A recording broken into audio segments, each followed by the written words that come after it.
Matt, today we're going to talk about a site which you just told me about. I'd never heard of before. It's called ComplaintBox.tv.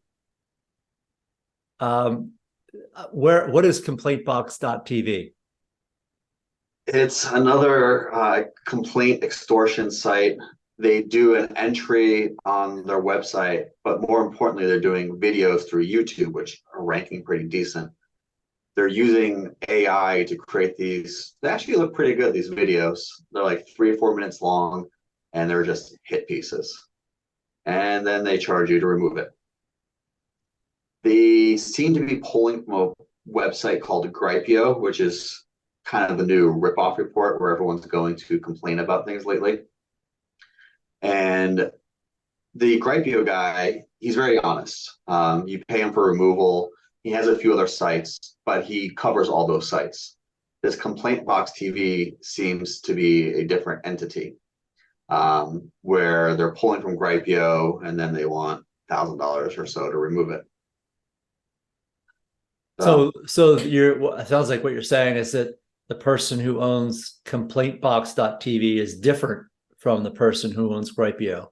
it appears to be so, even though he is pulling from Gripeo pieces.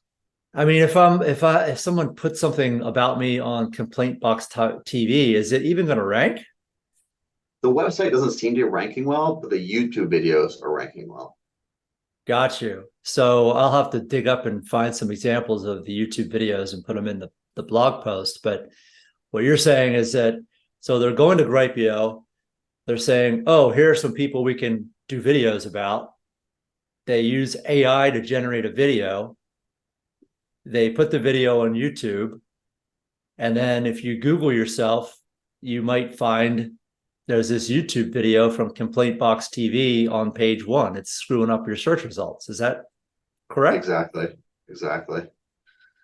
And yeah, unfortunately, the only solution is just to pay them off or to bury it. So some clients want to pay them off. Some clients hate the idea of paying off an extortionist, and then we just create positive content to outrank it. So this brings up kind of a new question. Do you bury it on Google or do you try to bury it on YouTube? Buried on Google. To bury it on YouTube is a lot more difficult. Just creating videos is hard. Coming up with content. And unfortunately, people are drawn to negative hit pieces, so they click on it, and that helps drive up its rank. So to combat it on YouTube directly, which is rare, people usually use Google, Yahoo, Bing. They don't go to YouTube directly to search for someone unless they're an influencer, for example. But the Complaint Box TV seems to be more driven towards professionals, not influencers anyway. But what the real threat is that they click on the videos tab, which again is rare. Human nature is usually will be the web results, then images. But yeah, to combat it on videos, just got to upload a lot of videos, which is kind of awkward for us and for a lot of clients. Just like, what do you say? What do you show? Yeah. Right.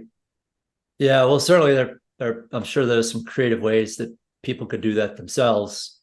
You could position yourself as like a restaurant reviewer, and you could be like, Joe Smith reviews this restaurant and Joe Smith reviews that restaurant. Like that might be a way Exactly. Or if you're in a certain industry, you can talk about your industry, kind of discuss recent news within that industry, for example. yeah. Yeah, you can get creative. Talk about your hobbies. We can always use AI to create some videos, but they're Yeah. never ideal. It seems to Yeah. that AI makes good hit piece videos, but not great public positive videos.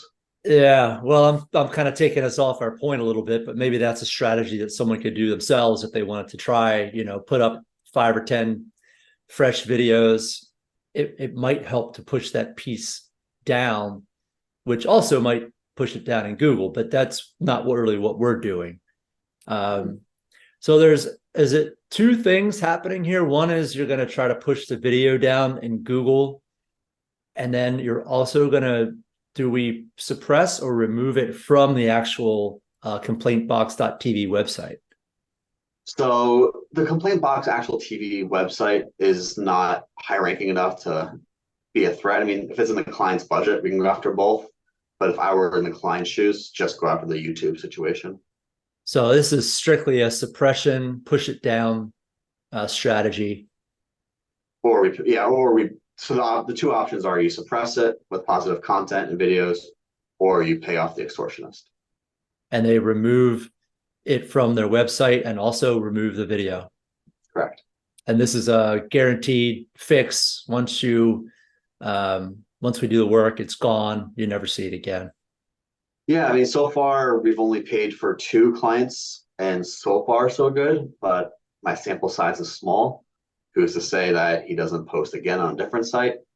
No, it's the problem. It's too early to tell. But so far so good.